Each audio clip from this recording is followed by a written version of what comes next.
లోకేష్ కనగరాజ్ ఒక పెద్ద scam director. ఈ మాట ఎందుకు చెప్తున్నాను అంటే, ఫస్ట్ థింగ్ అనిరుద్ధ్ లేకపోతే లోకేష్ కనగరాజ్ జీరో నా ఉద్దేశంలో. ఫస్ట్ అతను జెన్యూన్గా చేసిన వర్క్ ఏదైనా ఉంది అంటే ఒకటే సినిమా ఖైదీ.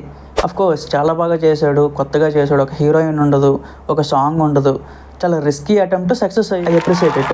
తర్వాత వచ్చిన కొన్ని సినిమాలు చూసుకుందాం, విక్రమ్ కానీ, లియో కానీ, మాస్టర్ కానీ, ఏమైనా ఉందా అసలు సినిమాల్లో?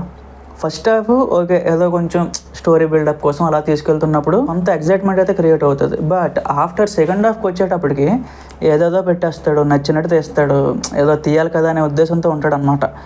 సెకండ్ హాఫ్ వచ్చినప్పటికి నేను కంప్లీట్ డ్రాప్ అయిపోద్ది అనమాట సినిమా అంతా కూడా.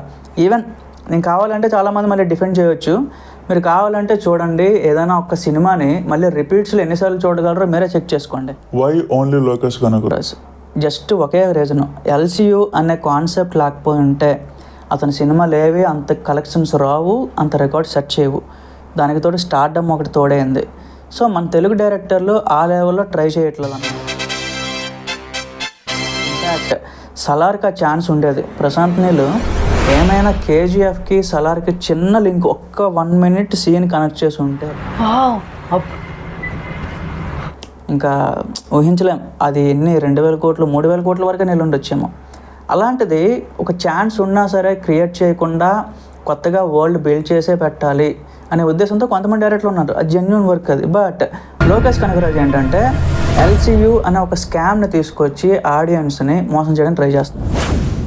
సో ఇది ఫ్యాక్ట్ గైస్. ఎందుకంటే ఇప్పుడు మనకి Prashanth Varma cinematic universe, so జెన్యూన్గా ఒక ఫస్ట్ ఫిలిం తీశాడు, సేమ్ అలానే ఒక కనెక్షన్ ఉంది, టైటిల్లో కూడా కనెక్షన్ పెట్టుకొని తీసుకొస్తున్నాడు. బట్ ఇక్కడ ఏంటి, డ్రగ్స్ అంతం చేయాలి అనే ఒక కాన్సెప్ట్ మీద 4-5 సినిమాలు తీసుకొస్తున్నారు. నిజంగానే వర్తా, నిజంగానే కంటెంట్ ఉందా? జెన్యూన్గా చెప్పాలంటే అనిరుద్ధ్ లేకపోయి ఉంటే విక్రమ్ కానీ, లియో కానీ, మాస్టర్ కానీ ఏవి కూడా అంతగా ఆడే సినిమాలు కాదు. ఏదో జస్ట్ ఒక 1 time వాచబుల్గా మిగిలిపోయేవి. ఈవెన్ ఎల్సీయూలో లియో మూవీ మొన్న వచ్చిన మోస్ట్ హైప్డ్ మూవీ అది.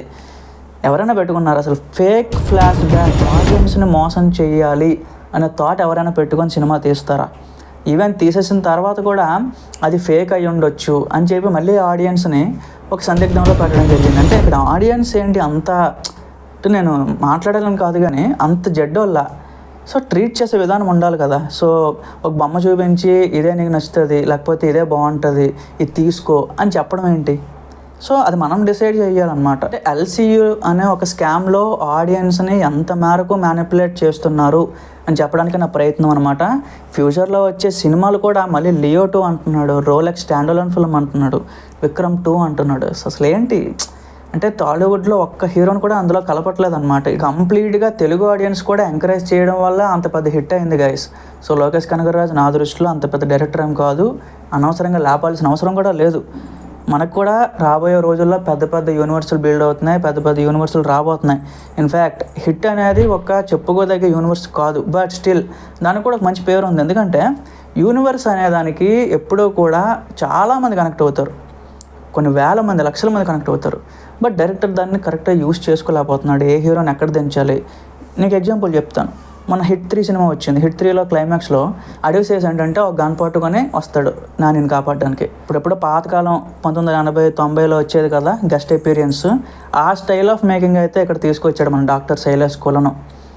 అంటే ఒక ఇన్వెస్టిగేషన్ థ్రిల్లర్ తీసుకొస్తున్నప్పుడు సో ఒక ఇంపాక్ట్ఫుల్ రోల్ అడవి సేస్ని పెట్టుకున్నాం మెయిన్ హీరోని. సో ఏ టైంలో ఎంట్రీ చేయాలి అనేది కూడా ప్లాన్ చేసుకోవాలన్నమాట. నాకైతే యూనివర్స్ క్రియేట్ చేయడం కాదు గాయస్, దాన్ని హ్యాండిల్ చేయడం తెలియాలి. నిజంగా లోకేష్ కనగరాజ్ ఫెయిల్ అయ్యాడు, శైలేష్ కులను కూడా ఫెయిల్ అయ్యాడు. శైలేష్ కులను మాట పక్కన పెట్టండి, ఎందుకంటే అంత కలెక్షన్స్ కూడా రావట్లేదు. ఓకే, పోనీ ఏదో డీసెంట్ అటెంప్ట్ అనుకోవచ్చు. బట్ లోకేష్ కనగరాజ్ మాత్రం ఒక భారీ స్కామ్ చేస్తున్నాడు. ఆడియన్స్ మాత్రం బాగానే దిగిపోయారు, ఆ బావిలో మునిగిపోయారు ఏకంగా. ఇంకా అప్కమింగ్ ఏది వచ్చినా తెలుగు వాళ్ళు కూడా ఎంత ఎంకరేజ్ చేయడం అనేది చాలా సర్ప్రైజింగ్గా ఉంది గైస్. కరెక్ట్గా మాట్లాడుకుంటే తెలుగు సినిమాని తమిళ వాళ్ళు ఎప్పుడైనా ఎంకరేజ్ చేయడం చూసామా? ఏదో ఒక్క సినిమాకి ఎంకరేజ్ చేశారు, త్రిబులారో లేకపోతే బాహుబలి, ఏదో ఒక్క సినిమానే. పుష్పకి కూడా జస్ట్ ఏదో కలెక్షన్ బేస్డ్ వచ్చిందే తప్ప ఎక్కడా కూడా మన తెలుగు సినిమాని తమిళ వాళ్ళు అంత ఎంకరేజ్ చేయరు. ఈవెన్ హిందీ వాళ్ళు ఎంకరేజ్ చేస్తారు, బాగానే ఉంటుంది. సో అట్లా చెప్తున్నాను. బట్ తమిళ సినిమాలను మాత్రం మనం ఎంకరేజ్ చేయాలి, మనం మాత్రం కలెక్షన్స్ ఇచ్చేయాలి. ఆడియన్స్ ఆ టైప్ ఆఫ్ మైండ్ సెట్తో వెళ్తున్నారనమాట. మరి తెలుగు డైరెక్టర్లు ఇదేమన్నా మరి ఐడెంటిఫై చేసి ఒక మంచి యూనివర్స్ దించుతారో లేదో తెలియదు. బట్ చాలామంది అయితే తెలుగు డైరెక్టర్ నుంచి ఇలాంటి టైప్ ఆఫ్ యూనివర్స్లు ఎక్స్పెక్ట్ చేస్తున్నారు. ఇంకా డిఫరెంట్ యూనివర్స్లు అయితే ఎక్స్పెక్ట్ చేస్తున్నారు అనమాట. మీరేమనుకుంటున్నారో ఒకసారి కింద కామెంట్స్లో చెప్పండి గైస్.